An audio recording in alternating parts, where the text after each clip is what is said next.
never made it, but I know what it takes. I'm motivated by a mix of emotion. Got my statement, and I'm reading it slow so I can understand it fully. Appreciate my standing, go out of this world and right on time. Oh, never in my life have I seen the sky light up like this.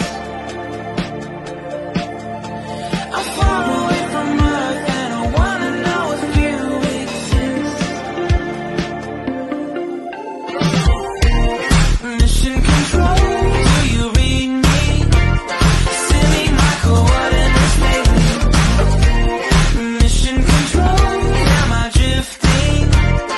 Tie me to someone who will love me, yeah. Wait, I think I'll last a bit longer. Fine. Welcome everyone. Welcome everyone. Welcome everyone to another Ref Brandon and the Todd family YouTube video.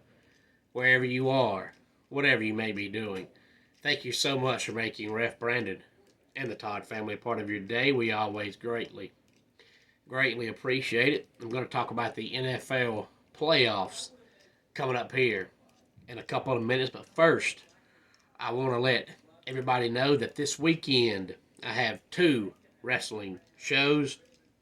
Saturday night, I will be at 405 Community Court in Monroe, Georgia for Southern Fried Championship Wrestling. Doors open at 6 o'clock. Bell time will be 7 o'clock. The show this Saturday is called Masters of the Universe. 6 matches announced so far. We have Judas, who is the Southern Fried Heavyweight Champion, going one-on-one against Will Caution, who is the Southern Fried Classics Champion. Crystal Rose versus Cat Spencer in a Falls Count Anywhere match. Nick Halen versus CB Suave. CT Keys versus Bobby Moore. Marcus Cross versus Pat Roach. And then we have a fatal 4-way tag team match to determine the Southern Fried Tag Team Champions.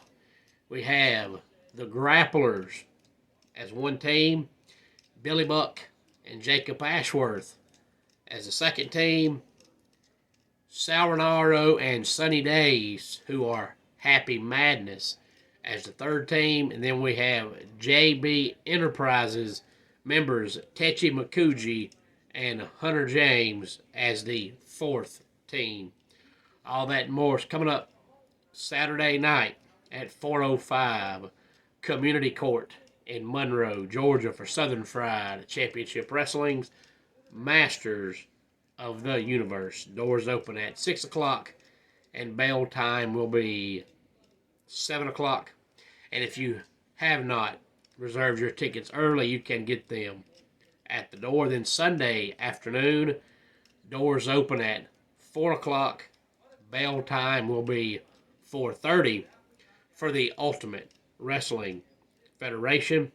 Already announced for Sunday afternoon, we have Curtis Coleman and Marcus Adams putting their UWF Tag Team Championships on the line against the Standard.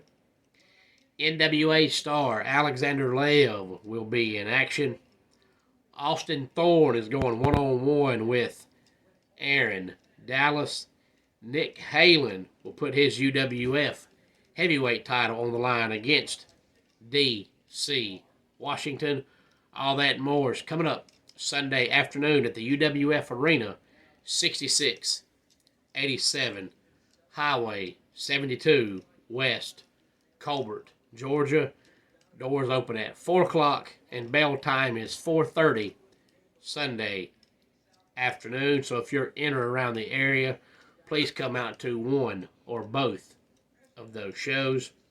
Now this upcoming weekend, Saturday at 4:30, we have the Houston Texans against the Baltimore Ravens. Saturday night at 8:15 Eastern Time, we have the Green Bay Packers and the San Francisco 49ers.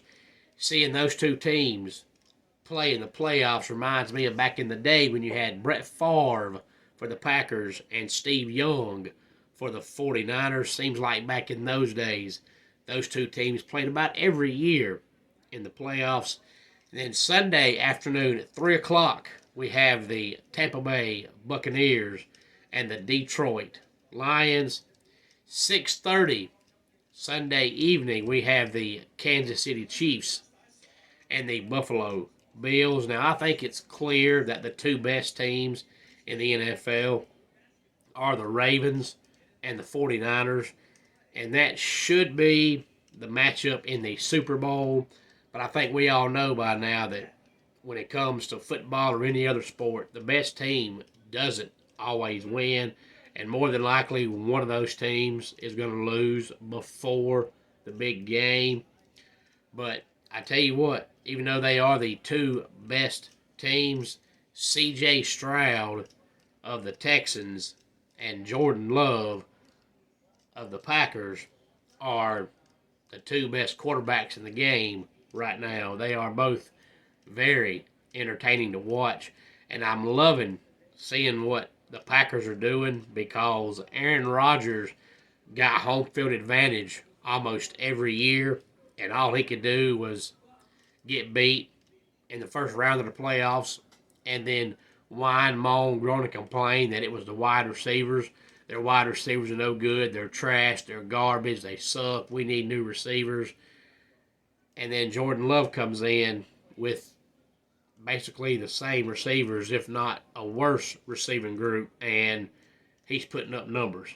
I think that goes to show how little effort Aaron Rodgers put into it. I'm not going to say Aaron Rodgers has no talent because he does, but he's a prima donna.